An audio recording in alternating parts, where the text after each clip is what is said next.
حضرت فضیل بن عیاض رحمۃ اللہ علیہ ڈاکو تھے، اور نرے ڈاکو نہیں تھے، ڈاکوؤں کے سردار تھے۔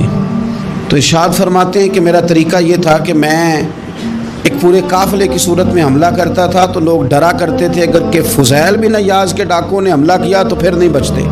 ایک دن گزر رہا تھا تو ایک قاری صاحب آیت پڑھ رہے تھے، لا تقنطوا من رحمت اللہ، اللہ کی رحمت سے کبھی نا امید نہ ہونا، ان اللہ یغفر الذنوب جمیعا، بے شک وہ سارے ہی گناہ معاف کر دے گا۔ آپ فرماتے ہیں میرے دل میں بات اثر کر گئی، ماننا ہے نا۔ جس نے نہیں ماننا اس نے 6666 آیتوں کا ترجمہ پڑھ کے بھی توجہ نہیں کرنی۔ آپ ارادہ کریں نا، آپ اپنی دل کی زمین کو زرخیز بنائیں۔ فرماتے ہیں میں فوراً وہ آیت سنی تو میں رویا، اور میں وہ حافظ صاحب کے پاس چلا گیا، ان سے اجازت لی، ان کے کمرے میں داخل ہوا۔ میں نے کہا آپ نے بھی آیت پڑھی ہے کہ اللہ سارے گناہ معاف کر دے گا؟ تو جس بندے نے کئی سال ڈاکے ڈالے ہوں، بیٹیاں روتی رہتی ہوں پر وہ مال لے کے آ گیا ہو، مائیں واسطے دیتی رہتی ہوں پر وہ لوٹ کے نکل آیا ہو، اب جی اگر وہ بندہ بھی سچے دل سے توبہ کرے تو اللہ معاف کر دیتا ہے۔ تو آفو جی کہنے لگے میں کون ہوتا ہوں تمہیں کوئی تفسیر بتانے والا، میں نے تو قرآن کی آیت پڑھی ہے، میرا رب کہتا ہے لا تقنطوا من رحمت اللہ، تم نے مایوس نہیں ہونا، تم آ جانا، معافی مانگ لینا، ان اللہ یغفر الذنوب جمیعا، اللہ سارے گناہ معاف فرما دے گا، اللہ سارے گناہ۔ تو یہ تو اللہ فرما رہا ہے۔ فضیل بن عیاض کہتے ہیں میں نے کہا ختم ہو گئی بات، توبہ بھائی۔ واپس آیا تو وہ میرے ساتھ جو تھے نا ان سے میں نے کہا سردار نیا تلاش کر لو بھائی۔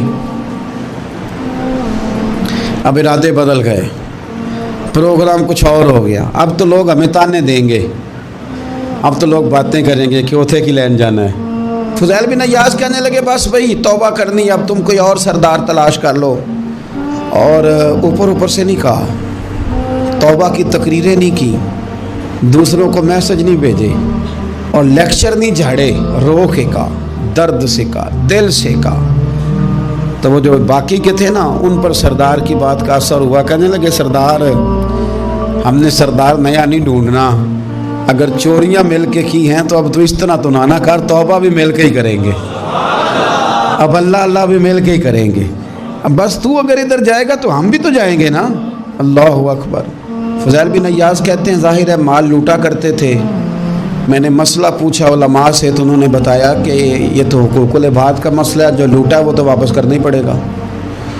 اب میں نے وہ پیسے جمع کیے، اب سارے تو میرے پاس تھے نہیں، جتنے میں دے سکتا تھا دیے، جو کھا چکا تھا وہ رہ گئے، ایک یہودی کے پیسے رہ گئے، اس کے گھر چلا گیا، میں نے جا کے اسے کہا میاں میں نے کر لیا توبہ، اور میں وہ فضیل بن عیاض ڈاکو ہوں جس کے تیرے گھر سے اتنا مال لوٹا تھا، میرے پاس پیسے کوئی نہیں، وہ پیسے لگ گئے، اب تو اس طرح کر مجھے معاف کر دے۔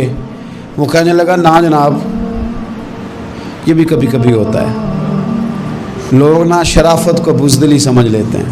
فضیل بن عیاض سے کہنے لگا میں تو پیسے لوں گا، ایسے تو نہیں معاف کرتا۔ آپ فرمانے لگے پیسے تو کوئی نہیں، یہ سچی توبہ ہے۔ وہ کہنے لگا پھر اس طرح کرو میری اونٹوں کو چارہ ڈالو، پیسے پورے ہوئے تو چلے جانا۔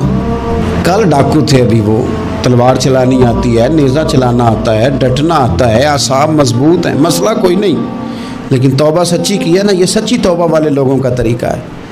اس سے کہہ سکتے تھے کہ جا آج تو لب دینی لے لے، تجھے کہا معاف کر دے، تو تیار ہی نہیں ماننے کو۔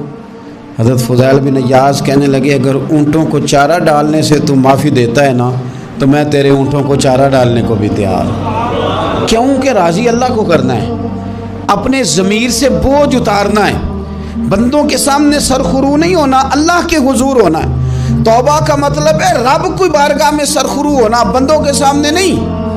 حضرت فضیل بن عیاض سے کہنے لگے ڈالیں گے تیرے اونٹوں کو چارہ، کیوں نہیں ڈالنا۔ 2-4 دن چارہ ڈالا تو وہ یہودی ایک دن کہنے لگا کہ یہ نا ٹھیکریوں سے بڑی ہوئی تھیلی ہے، یہ تو ذرا اٹھا کے لا۔ حضرت فضیل بن عیاض نے اٹھا کے اسے دی، جب اس نے کھولی تو اشرفیوں کی بھری ہوئی تھی۔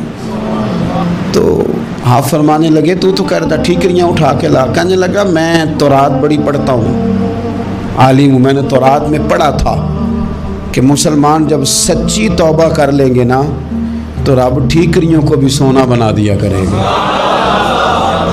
پھر یہ مٹی کے ڈھیلے اشرفیاں بنا کریں گے۔ تو میں نا تیری توبہ چیک کر رہا تھا، یہ اس میں نے روڑے بڑے ہوئے تھے، لیکن تو اٹھا کے لایا تو تیری توبہ بھی سچی ہے اور تمہارا دین بھی سچا ہے۔ اب اس طرح کا معافی اس شرط پہ دوں گا کہ مجھے کلمہ پڑھا تاکہ میں بھی مسلمان ہو جاؤں۔